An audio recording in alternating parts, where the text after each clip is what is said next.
तो लो भाई लोग, आज की कहानी इस नल्ले बेरोजगार छपरी लौंडे पे होने वाली है। भले ये नल्ला है लेकिन इसके पास दो गर्लफ्रेंड हैं, जिनमें से एक लेने का काम करती है, एक देने का काम करती है। मतलब पावर्स, क्योंकि इनमें से दूसरी वाली एक डीमन है और वो जब भी हमारे मेन कैरेक्टर को किस करती है तो वो अपने डेमोनिक फॉर्म में आ जाती है और फिर दुनिया की लंका लगा देती है। अब भैया कैसे, क्या और क्यों होता है, ये तो भैया पूरा एनिमे देखने के बाद ही पता चलेगा। तो चलिए बिना टाइम वेस्ट करते हुए इस कहानी का शुभारंभ करते हैं। तो भैया कहानी की शुरुआत में हम अपने मेन कैरेक्टर सू को देखते हैं, जो कि एक अच्छे से रेस्टोरेंट में बैठकर अपनी एक्स गर्लफ्रेंड के पैसों से खाना खा रहा होता है, क्योंकि वो भी हमारी तरह बेरोजगार है। वहीं दूसरी तरफ उसकी प्रेजेंट गर्लफ्रेंड उसके लिए घर पर खाना बना रही होती है, लेकिन उसे क्या पता था कि उसका नल्ला बॉयफ्रेंड यहाँ पर खाना ठूस रहा है कस कस कर। यहाँ पर अयानो सू से कहती है कि तुम्हें अब वापस से हंटर बन जाना चाहिए, जिस पर सू ज्यादा ध्यान नहीं देता है। तो अयानो गुस्से में उससे कहने लगती है कि तुम मेरी बात सुन रहे हो कि नहीं, बार बार मैं तुम्हें ये सब खिलाने नहीं आऊंगी। जिस पर वो कहता है कि ठीक है, मैं तुम्हारी बात मान लेता हूँ और कल ही जाकर हंटर एसोसिएशन ज्वाइन कर लेता हूँ। इसके बाद हम देखते हैं कि सू अपने घर आ जाता है, जहाँ पर उसकी प्रेजेंट गर्लफ्रेंड किसारा ने उसके लिए बहुत सारा खाना बना कर रखा था, लेकिन हमारा बंदा तो बाहर से खा के आया था, तो वो किसारा से खाने के लिए मना कर देता है। जो सुनकर किसारा काफी ज्यादा ही उदास हो जाती है, क्योंकि उसने बहुत मेहनत से सू के लिए खाना बनाया था। ये देखकर हमारा सू भी ना चाहते हुए भी उसके बनाए हुए खाने को खाने लग जाता है और उसकी तारीफ भी करता है। यहाँ पर किसारा सू को बताती है कि उसने पैसे जोड़ जोड़ कर इस घर का रेंट भी भर दिया है। जो सुनकर सू कहता है कि तुम्हें ये करने की जरूरत नहीं थी, जैसे ही मेरे पास पैसे आते तो मैं पे कर देता। वो ये सब कह ही रही थी कि तभी उसे अचानक से सू के पास से फीमेल सेंट की स्मेल आने लगती है। तो वो सू से इसके बारे में पूछती है। ये सुनते ही सू काफी ज्यादा ही घबरा जाता है और कहता है कि अभी मैं सिटी से आ रहा हूँ ना, इसीलिए शायद ये सेंट मेरे ऊपर होगी, तुम फालतू की शक मत करो।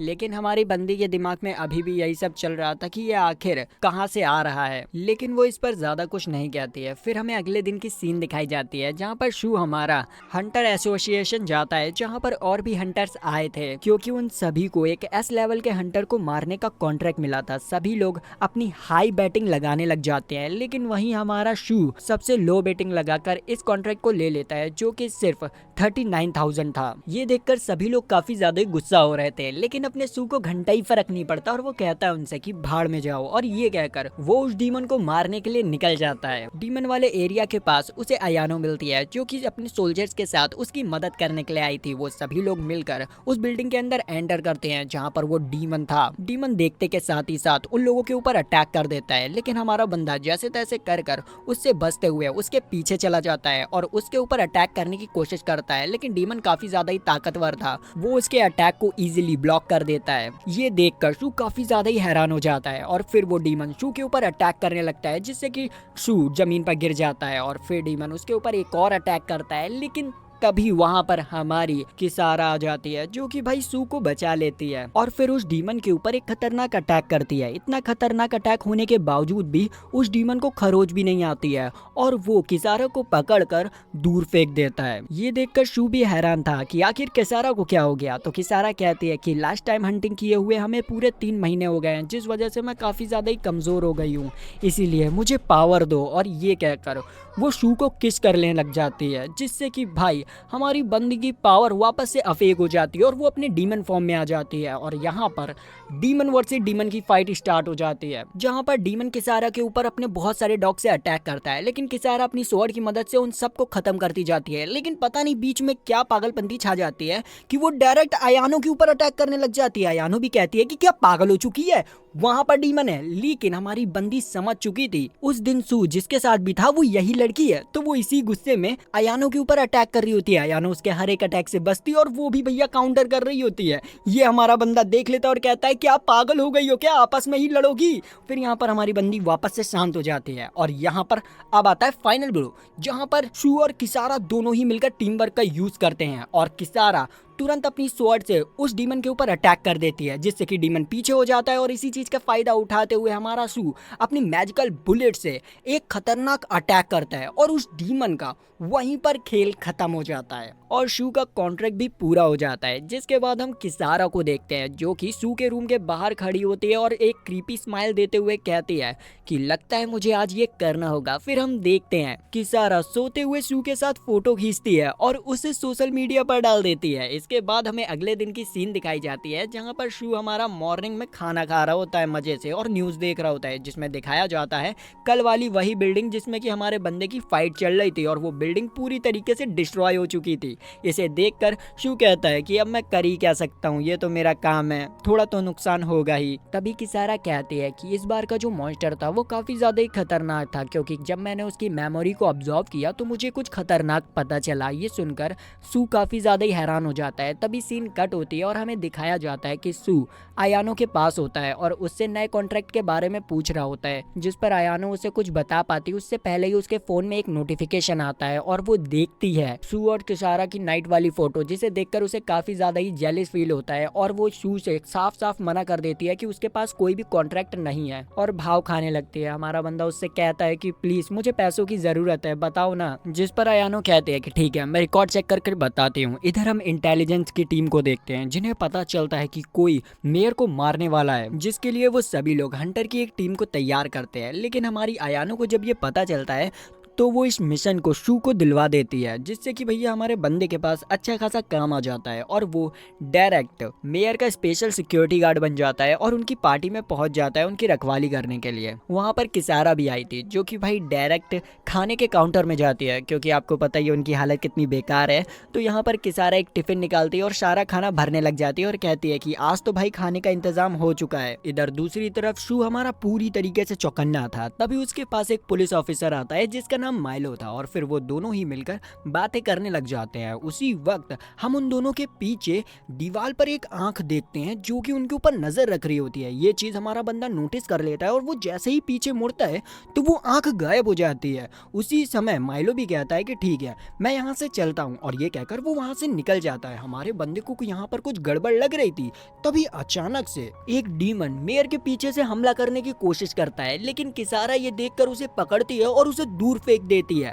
और तभी वहां पर और भी ऑफिसर्स आ जाते हैं जो कि उसके ऊपर अटैक करने लग जाते हैं। यहाँ पर हमारी अयानो भी थी जो कि भाई उस मॉन्स्टर के ऊपर हमला करने की कोशिश करती है, लेकिन बीच में बार बार उसकी ड्रेस आ रही थी जिस वजह से वो अपनी ड्रेस को फाड़ कर छोटा कर देती है। इधर हमारी किसारा भी फॉर्म में आ जाती है और वो तुरंत ही उस डीमन के ऊपर अटैक करने लगती है, लेकिन यहाँ पर वो डीमन भागने की कोशिश कर रहा था। एक तरह से देखा जाए तो ये डीमन पकड़म पकड़ाई का खेल खेल रहा था, लेकिन भाई कोई भी उसे पकड़ नहीं पा रहा था। तभी वो डीमन अचानक से अयानो के पीछे से अटैक करने की कोशिश करता है, लेकिन हमारी किसारा उसके मुंह पर एक खतरनाक वाला किक मारती है और दूर कोने में फेंक देती है। यही मौका था, अयानो उसके ऊपर गन पॉइंट कर देती है, लेकिन वो डीमन उससे कुछ ऐसा कहता है जिसकी वजह से वो उसके ऊपर हमला ही नहीं करती है, जिसे देखते हुए वो डीमन वहां से भाग जाता है। किसारा अयानो से कहती है कि क्या तू एड़ी हो गई है, उसे भागने क्यों दिया। वहां पर डीमन भाग रहा था कि तभी उसके सामने से हमारा सू आ जाता है जो कि उसके ऊपर अटैक करता है और ये दोनों ही उसे दोनों तरफ से घेर लेते हैं। यहाँ पर हमारा बंदा तो उसे मारने के मूड में था, लेकिन तभी उसे पता चलता है कि उन्हें इस डीमन को जिंदा पकड़ना होगा। ये सुनकर शू डिसाइड करता है कि वो एक वेपन खरीदेगा जिससे कि वो इस डीमन को पकड़ सके, लेकिन उस वेपन की प्राइस $3000 थी और इस कॉन्ट्रैक्ट की भी फीस $3000 है। मतलब अगर उसने इस वेपन को खरीद लिया तो उसके पास कुछ भी नहीं बचेगा। किसारा मना करती है। तभी वो डीमन हमारे बंदे की तरफ देखते हुए कहता है तुम वही हो ना जिसके पेरेंट्स को डीमन ने मार दिया था। ये सुनकर हमारा बंदा पूरी तरीके से शॉक हो जाता है और इसी चीज का फायदा उठाकर वो डीमन बिल्डिंग से छलांग मार देता है। शू के पास अब चारा ही नहीं बचता है वेपन खरीदने के अलावा, तो वो तुरंत ही फास्ट डिलीवरी पर क्लिक करता है। इधर डीमन में हीरो वाली लैंडिंग करता है। उसी समय सुपर फास्ट डिलीवरी ट्रक आता है और उस डीमन को उड़ा देता है, जिससे कि वो डीमन वहीं पर बेहोश हो जाता है। सही में इसे कहते हैं फास्ट डिलीवरी। जिसके बाद हम देखते हैं कि उस मॉन्स्टर को पकड़ लिया जाता है। फिर हम एक लड़की को देखते हैं जो कि किसी चीज से डरकर भाग रही होती है और अपने पेरेंट्स और भाई को ढूंढ रही होती है। तभी एक स्वॉर्ड उसके सीने में आकर घुस जाती है और उसके अंदर से कर्स एनर्जी निकलने लग जाती है। तभी अचानक से हमारे सू की आंखें खुल जाती है और हमें पता चलता है कि हमारा बंदा सपना देख रहा था जो कि काफी ज्यादा ही डरावना था और उस सपने में जो लड़की थी वो असल में हमारे बंदे की बहन है। इसके थोड़ी देर बाद हमें दिखाया जाता है कि सू अयानो के पास जाता है। अयानो यहाँ पर उससे थोड़ी नाराज थी, लेकिन हमारा बंदा उसे एक मॉन्स्टर की फोटो दिखाता है और कहता है कि हमारा नेक्स्ट कॉन्ट्रैक्ट इसे मारने का है जो कि एक डी लेवल का खतरनाक मॉन्स्टर है। इसके लिए हमें 2 लाख येन मिल जाएंगे, तो क्या तुम हमारे साथ चलोगी, जिस पर हमारी अयानो मान जाती है। फिर हम देखते हैं कि उस कैटरपिलर मॉन्स्टर के पास हमारी अयानो की आर्मी खड़ी थी जो कि उसे मारने के लिए तैयार थे। वो उसके ऊपर बहुत सारे आइस बॉम्ब से अटैक करते हैं जिससे कि वो ककून फ्रीज होने लगता है, लेकिन अचानक से वो ककून फट जाता है और उसमें से एक बटरफ्लाई मॉन्स्टर निकलता है, जिसे देखकर ये सभी लोग काफी ज्यादा हैरान थे। वो मॉन्स्टर आते के साथ ही साथ सबके ऊपर अटैक कर देता है और बहुत सारे टैंक्स को भी तबाह कर देता है। इधर अयानो भी गन से उसके ऊपर अटैक किए जा रही थी, लेकिन उस मॉन्स्टर के ऊपर कोई असर ही नहीं हो रहा था। वहीं एक बिल्डिंग के ऊपर हमारे सू और किसारा थे, जहाँ पर सू की हालत बिल्कुल भी अच्छी नहीं दिख रही थी और किसारा भी कमजोर थी और इस मॉन्स्टर को हराना इन लोगों की बस की तो बात लगी नहीं रही थी। तो किसारा कहती है कि अब मुझे वापस से तुम्हारी मेमोरीज की जरूरत है। एक्चुअली जब भी किसारा सू को किस करती है तो उसकी कुछ मेमोरीज हमारी किसारा के अंदर पावर के रूप में स्टोर हो जाती है और वो सारी मेमोरी सू के अंदर से डिलीट हो जाती है, जिस वजह से सू को कुछ भी याद नहीं रहता। लेकिन फिर भी हमारा बंदा अपनी मेमोरीज को सेक्रीफाइस करता है और किसारा को किस करता है, जिससे कि किसारा अपने डेमोनिक फॉर्म में आकर यहाँ पर मुसीबत में पड़ी हुई अयानो को बचा लेती है और अपनी स्वॉर्ड से मॉन्स्टर के ऊपर मल्टीपल अटैक करने लग जाती है। वो अटैक इतने खतरनाक थे कि मॉन्स्टर को रिएक्शन करने का मौका ही नहीं मिलता है और इसी चीज का फायदा उठाते हुए पीछे से हमारा शू एक फाइनल ब्लो देता है और एक ही शॉट में उस मॉन्स्टर का खेल खत्म कर देता है। लेकिन भैया शू की हालत खराब थी तो वो तुरंत ही जमीन पर गिर जाता है। ये देखकर किसारा उसके पास आती है। अब किसारा जैसे ही उसे टच करती है तो अचानक से उसके दिमाग में शू की पुरानी मेमोरीज चलने लगती हैं, जिसमें वो देखती है कि शू पहले कैसे अयानो के साथ खुशी से रहा करता था और वो दोनों एक परफेक्ट कपल थे। ये देखकर उसे बुरा लगता है, लेकिन अब किया ही क्या जा सकता था। जिसके बाद हम अगले दिन की सीन देखते हैं जहाँ पर अयानो और उसकी पूरी आर्मी एक बंदे को पकड़ने के लिए आई थी, जिसके ऊपर एक डीमन ने कंट्रोल कर लिया था और वो वहाँ पर तबाही मचा रहा था। अयानो की टीम उसके ऊपर अटैक करती है, लेकिन जब कुछ भी नहीं होता है तो वो लोग उसके ऊपर रॉकेट लॉन्चर लॉन्च कर देते हैं, जिससे कि उसका खेल खत्म हो जाता है और उसे पकड़ लिया जाता है। जब उसे ले जाया जा रहा था तभी अचानक से किसारा उसके चेहरे को देखती है और हैरान हो जाती है, क्योंकि ये मेंबर असल में उसकी टीम का एक प्रीवियस सोल्जर था और उसको एक डीमन ने कंट्रोल कर लिया है। वो इस चीज की जानकारी के लिए हंटर एसोसिएशन की एक मेंबर से मिलती है और उसे उस बंदे की फोटो दिखाते हुए कहती है कि क्या तुम इसे जानती हो, जिस पर वो कहता है कि हाँ, ये अब हमारी कस्टडी में है और इसके अंदर एक खतरनाक डी रैंक का डीमन है। यहाँ पर अयानो उस बंदे के बारे में इंफॉर्मेशन उनसे ले रही होती है। इधर दूसरी तरफ हमें हमारे शू और किसारा दिखाए जाते हैं जो कि अंधेरे में बैठकर खाना खा रहे थे और हमारी किसारा तो भैया यहाँ पर आराम से फोटो क्लिक करती है और सोशल मीडिया पर अपलोड कर देती है। जिसके बाद हम अगले दिन की सीन देखते हैं जहाँ पर ये दोनों कहीं पर जा रहे होते हैं। तभी वहाँ पर एक नए बंदे की एंट्री होती है जो कि भाई उनके सामने पागलपंती करने लगता है और हमें पता चलता है कि ये प्रेसिडेंट का बेटा है और वो हमारे किसारा को बहुत ज्यादा ही पसंद करता है, लेकिन हमारी किसारा उसको भाव नहीं देती है। तभी अचानक से किसारा की नजर अयानो पे पड़ती है जो कि एक आदमी के साथ गाड़ी से कहीं जा रही होती है। तो किसारा भी सू के साथ उनका पीछा करती है और एक पार्क में पहुंच जाती है। अयानो उन्हें देख लेती है और उनके पास आती है। अयानो यहाँ पर सू को कल वाले डीमन के बारे में सब कुछ बता देती है। तभी बगल में खड़ा हुआ बंदा अपना आईडी कार्ड दिखाते हुए उनसे कहता है कि मैं पुलिस ऑफिसर हूँ और मैं उसी डीमन के बारे में इंफॉर्मेशन लेकर आया हूँ। वो उन्हें बताने लगता है कि उस डीमन का नाम टॉमी रोज है और वो इसी पार्क में आया करता था अपने एक साथी के साथ। मुझे पता चला है जिस साथी के साथ वो आया करता था वो एक तरह से एक कॉन्ट्रैक्टर था जो कि दूसरे लोगों को डीमंस की पावर दिया करता था। अब हमने इस डीमन को तो पकड़ लिया है, लेकिन अब हमें उस कॉन्ट्रैक्टर को भी पकड़ना होगा। ये बात सुनते ही सू काफी ज्यादा ही गुस्से में आ जाता है, क्योंकि उसे लग रहा था कि इस कॉन्ट्रैक्टर की वजह से ही उसके पेरेंट्स की भी डेथ हुई थी। इसीलिए वो अयानो से कहता है कि अब मैं भी तुम्हारे साथ इस केस के ऊपर काम करूंगा। तभी अचानक से पुलिस के पास एक कॉल आता है, जिसे सुनकर वो काफी ज्यादा ही हैरान हो जाता है और उसे पता चलता है कि टॉनी रोजर को किसी ने बेरहमी से मार दिया है। वो पुलिस वाला जैसे ही हॉस्पिटल पहुंचता है तो वो वहां पर माइल्स को देखता है, जिसने कि पहले ही सारी इन्वेस्टिगेशन कर ली होती है। माइल्स वहां पर उसे एक नाइफ की फोटो दिखाता है जिसमें कि सरपेंट गैंग का लोगो था। माइल्स कहता है कि शायद सरपेंट गैंग वालों ने ही टोनी को मार दिया है, क्योंकि उनके गैंग के मेंबर सर्विलेंस कैमरा में कैप्चर हुए हैं। ये सुनते ही पुलिस को थोड़ा अजीब लगता है, लेकिन वो इस पर ज्यादा ध्यान नहीं देता। इधर दूसरी तरफ अयानो भी कॉन्ट्रैक्टर को ढूंढने के लिए इन्वेस्टिगेशन कर रही थी। तभी रास्ते में उसे शू मिलता है जो कि उसे कुछ इन्फॉर्मेशन देने वाला था, लेकिन अयानो यहाँ पर बहुत ज्यादा ही इमोशनल हो जाती है और उससे कहती है कि तुम मुझे भूल कैसे सकते हो, तुम मुझे जानते नहीं हो क्या। यहाँ पर हमारा बंदा तो भाई पूरी तरीके से भूल चुका था और जो यहाँ पर अयानो कह रही थी वो उसे कुछ भी समझ नहीं आ रहा था, जिससे कि अयानो काफी ज्यादा ही उदास होकर वहां से निकल जाती है। तभी रास्ते में उसे किसारा मिलती है जो कि उसे संभालती है और उसे अपनी सारी पावर्स के बारे में बता देती है कि जब वो उसे किस करती है तो उसकी सारी पावर्स एक्टिव हो जाती हैं और सू के अंदर से मेमोरी गायब हो जाती है। ये सुनकर अयानो को झटका लगता है, लेकिन वो ऐसे दिखाने की कोशिश करती है जैसे कि उसे किसी चीज की पड़ी ही नहीं है और वो उससे कहती है कि मुझे इससे फर्क नहीं पड़ता, भाड़ में जाओ, और ये कहकर वहां से निकल जाती है। वहीं दूसरी तरफ सू आराम से बैठा था कि तभी उसके पास एक लेटर आता है। जैसे ही वो उस लेटर को खोलता है तो उसमें लिखा था कि मुझे पता है कि तुम्हारे पेरेंट्स को किसने मारा है और अगर तुम जानना चाहते हो तो इस एड्रेस पे आ जाओ। ये सुनते ही हमारा बंदा काफी ज्यादा ही गुस्से में आ जाता है और तुरंत ही वहां पर पास में खड़ी एक साइकिल उठाकर निकल जाता है उस एड्रेस पर। जैसे ही वो वहां पर पहुंचता है तो पहले वो अपनी गन निकाल लेता है, पता चले भाई कोई उसकी गर्दन उड़ा दे, और ऐसा होता भी है। पीछे से एक खतरनाक डीमन गर्ल आती है और उसके ऊपर अटैक करना स्टार्ट कर देती है। यहाँ पर हमें पता चलता है कि ये सब एक ट्रैप था जो कि सू को मारने के लिए बिछाया गया था और ये डीमन असल में टोनी की गर्लफ्रेंड है जो कि टोनी की मौत का बदला लेने के लिए आई है। तभी वहां पर पुलिस वाला भी आ जाता है और उसके ऊपर अटैक करने लग जाता है, जिस वजह से उस डीमन को वहां से भागना पड़ जाता है। लेकिन वो भागकर डायरेक्ट अयानो के पास आ जाती है और उसके ऊपर अटैक करने की कोशिश करती है, लेकिन सही समय पर वहां पर किसारा आ जाती है और उसके अटैक को ब्लॉक कर देती है। उसी समय सू भी किसारा से फोन पे कह रहा था कि तुम उस डीमन को रोक के रखो, मैं अभी आता हूँ, लेकिन वो डीमन वहां से भाग जाती है। तो किसारा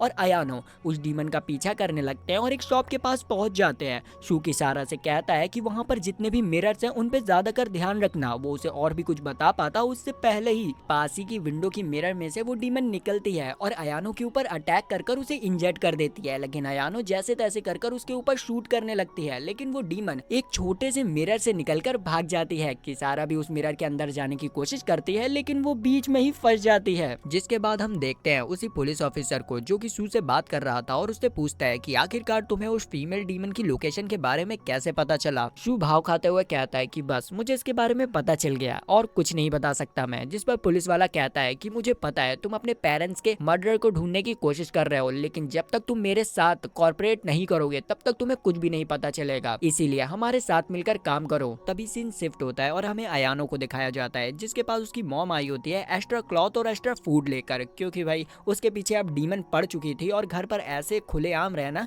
उसके लिए सेफ नहीं था, तो उसे शेल्टर कर दिया जाता है ताकि वो उस डीमन से बची रहे। यहाँ पर ये लोग कुछ देर बात करते हैं जिसके बाद उसकी मॉम वहां से चली जाती है और थोड़ी देर बाद वहां पर सू आ जाता है जो कि उसे बताता है कि उसने नया कॉन्ट्रैक्ट लिया है। फिर इन दोनों के बीच में बात होने लगती है जहाँ पर हमें पता चलता है कि अयानो और शू के रिलेशनशिप के बारे में अयानो की माँ को पता चल गया था, जिस वजह से अयानो की माँ ने शू को अपनी कंपनी से निकाल दिया था और हमारा बंदा तभी से बेरोजगार हो गया था। लेकिन यहाँ पर अयानो उसके पास आते हुए कहती है कि कोई बात नहीं, तुम अभी भी मेरे पास आ सकते हो, और ये कहते हुए वो ब्लश कर रही होती है। तभी यहाँ पर रात हो जाती है और फिर हमें दिखाया जाता है कि इन दोनों के बीच में भाई कुछ गुल्लू गुल्लू वाला सीन होता है। तभी अचानक से छत पर से एक वाटर ड्रॉप गिरती है जिसमें से वही डीमन निकलकर उनके ऊपर अटैक कर देती है, लेकिन वो लोग बच जाते हैं और हमें पता चलता है कि असल में ये तो एक ट्रैप था इस डीमन को पकड़ने के लिए। किसारा भी वहां पर आ जाती है और उस डीमन के ऊपर अटैक करती है, लेकिन वो डीमन काफी फास्ट था, वो उसके अटैक से बचता है और वहां से भाग जाता है।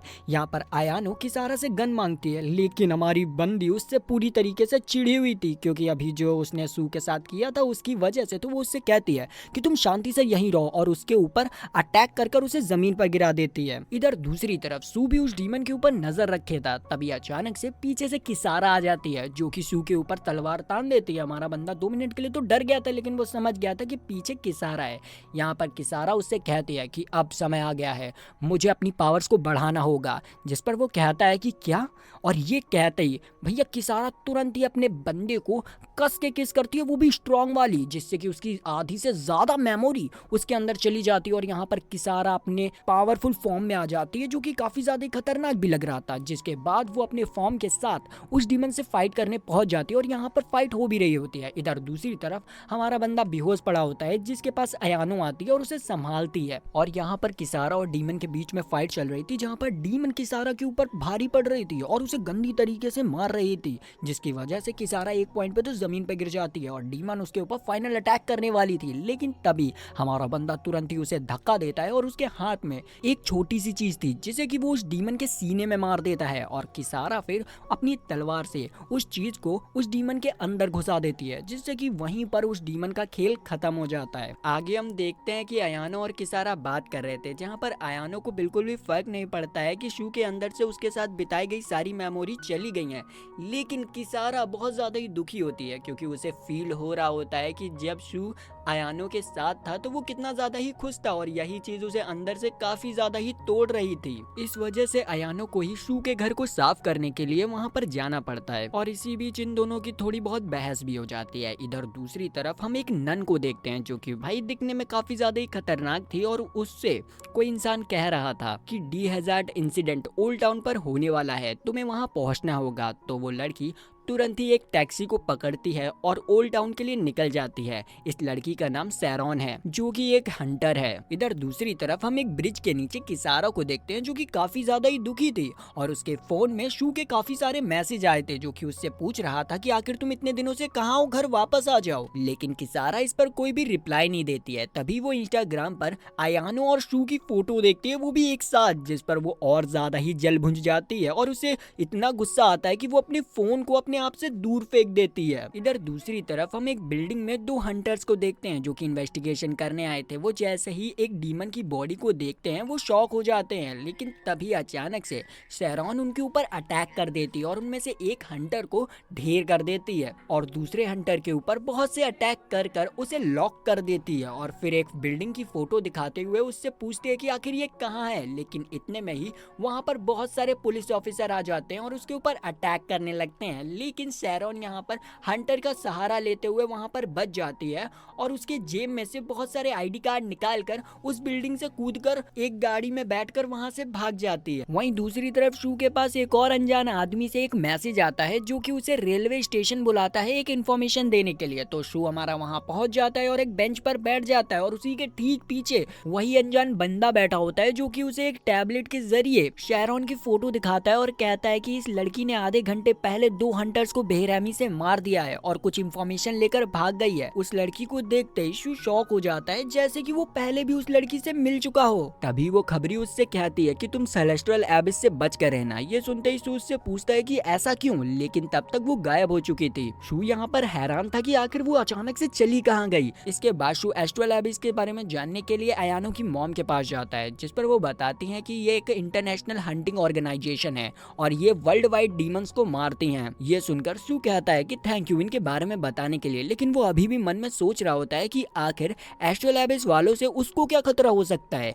तभी हमें रात की सीन दिखाई जाती है जहां पर सैरॉन सभी गार्ड्स को बेहोश कर अयानो की मॉम के कैबिन में पहुंच जाती है जहां पर अयानो की मॉम किसी से बात कर रही होती है। लेकिन जैसे ही वो सैरॉन को देखती हैं तो वो फोन को पीछे छुपा लेती हैं और उससे पूछती हैं कि आखिर तुम यहाँ पर क्या कर रहे हो, जिस पर सैरॉन बताती है कि वो एस्ट्रल एबिस की मेंबर है और वो यहाँ पर किसारा को ढूंढने के लिए आई है। लेकिन अयानो की मॉम उसे कुछ भी बताने के लिए मना कर देती है जिस पर सैरॉन गुस्से में आकर अपनी फाइटिंग पोजीशन में आ जाती है। लेकिन तभी वहाँ पर एंट्री होती है अयानो की जो कि आते के साथ ही साथ उसके ऊपर गोलियां चलाने लगती है। लेकिन सैरॉन अपनी रिफ्लेक्सेस का यूज कर उसके हर एक अटैक से बचती है और उसके ऊपर उल्टा अटैक करती है और उसके हाथों से बंदूक को दूर फेंक देती है जिससे कि अयानो भी अपनी फाइटिंग पोजीशन में आ जाती है। उसकी फाइटिंग पोजीशन को देखकर सैरॉन कहती है कि क्या तुम शू को जानती हो। अब शू का नाम सुनकर वो काफी ज्यादा शर्माने लग जाती है। ये सुनकर सैरॉन समझ जाती है कि इसका कुछ ना कुछ तो रिलेशन है। तो वो उससे कहते हैं कि चलो अब मुझे शू के बारे में बताओ कि आखिर वो कहाँ है। लेकिन अयानो ये भी बताने से मना कर देती है। तो वो कहती है कि ठीक है कोई बात नहीं और उसका मोबाइल निकालते हुए कहती है कि ये देखो तुम्हारा मोबाइल मेरे पास है, अब मुझे तुम्हारी कोई जरूरत नहीं है। और ये कहकर वो वहाँ से भाग जाती है। इधर दूसरी तरफ हम हमारी डिप्रेशन में पड़ी किसारा को देखते हैं जिसके पास अयानो का मैसेज आता है जो कि असल में सैरॉन उसके फोन से कर रही थी। वो किसारा को अपनी फोटो भेजती है और कहती है कि कुछ याद आया, जो देखकर किसारा काफी ज्यादा ही शॉक हो जाती है। इधर दूसरी तरफ हमारा सू आराम से कुछ सामान लेकर अपने घर की तरफ जा रहा था। तभी अयानो की मॉम का उसके पास कॉल आता है जहाँ पर अयानो उसे वार्न करती है कि सैरॉन तुम्हारे पास आ रही है। ये सुनकर सू कहता है कि कोई बात नहीं, मैं उसे हैंडल कर लूंगा। जैसे ही वो अपने घर के पास पहुंचता है तो वो डायरेक्ट अपनी गन निकाल लेता है और दरवाजे पे पॉइंट कर देता है। लेकिन सैरॉन तुरंत ही बाहर निकलती है और उसके ऊपर चढ़कर उसे अपनी बिल्डिंग से नीचे गिरा देती है और वो खुद भी नीचे आकर शू के ऊपर लगातार अटैक करती जाती है। और भाई वो बहुत ज्यादा ही ताकतवर थी। वो हमारे बंदे को दूर फेंक देती है और फिर उसके ऊपर चढ़कर उससे कहती है